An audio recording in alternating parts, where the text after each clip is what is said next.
Bonjour Frédéric. Bonjour Joël, comment vas-tu? Très bien et toi? Très bien aussi. Qu'est-ce qui t'amène? Nous avons, je pense, entamé une collaboration. Absolument, entre nos deux services. Oui. Rappelle-moi un peu le S6W. Donc le S6W est un service d'interprétation. On couvre l'ensemble du territoire wallon et depuis quelques années là maintenant, on a mis en place le service Relais Signes. Alors, l'épée, c'est un service d'accompagnement social, mais aussi un service d'interprétation pour les personnes sourdes. Voilà. Et donc, en fait, on a décidé de renforcer notre collaboration, de mieux travailler ensemble pour rencontrer plus de demandes des personnes sourdes.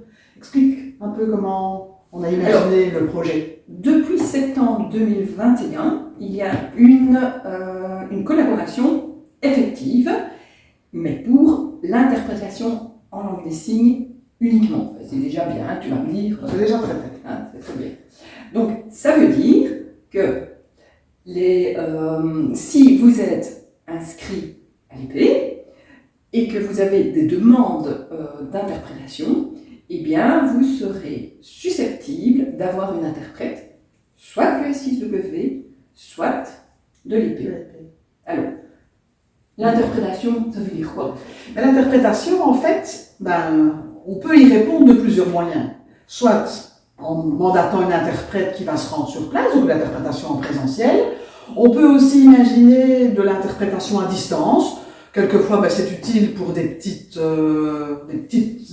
échanges, pour éviter que l'interprète ne fasse beaucoup de kilomètres pour un court moment.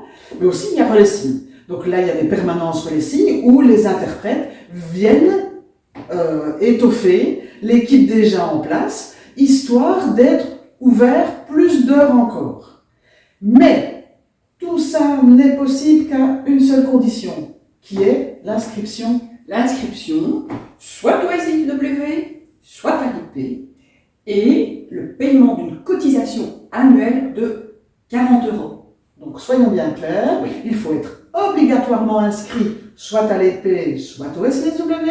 Donc il n'est pas nécessaire de s'inscrire dans les deux services. Et il faut obligatoirement payer sa cotisation à l'un des deux services. Sinon, malheureusement, on ne pourra pas rencontrer les demandes. Mais c'est quand même une belle avancée et une belle économie pour les personnes sourdes. Bien entendu. Ça facilite leur vie, on rencontre plus de besoins, mais l'avantage aussi, c'est que l'on va être plus fort pour revendiquer auprès des ministres, de la ministre, des ministres, pour le maintenant et pour l'avenir, pour qu'il y ait plus d'interprétation pour les besoins des sourds au quotidien. C'est là l'avantage, au-delà des demandes rencontrées, c'est là l'avantage, c'est qu'ensemble nous serons plus forts pour revendiquer. Oui, et nous sommes totalement convaincus de ce projet, qui est vraiment une nécessité, parce que les demandes ne cessent d'affluer. Donc il faut trouver vraiment les meilleurs moyens pour pouvoir vous satisfaire. Voilà. On a dit l'essentiel. Je pense que oui. On collabore. Chacun essaye de continuer avec le même degré de professionnalisme auquel on a l'habitude. Et toutes nos équipes sont avec nous pour vraiment porter ce projet au maximum de ses possibilités. Peut-être aussi signaler que les deux services collaborent, mais restent totalement indépendants. Absolument. Je pense qu'on a tout dit. Je pense qu'on a tout dit, Joël. Eh bien voilà. À bientôt. À bientôt. Au revoir. Une belle journée. À toi aussi. Merci. Au revoir.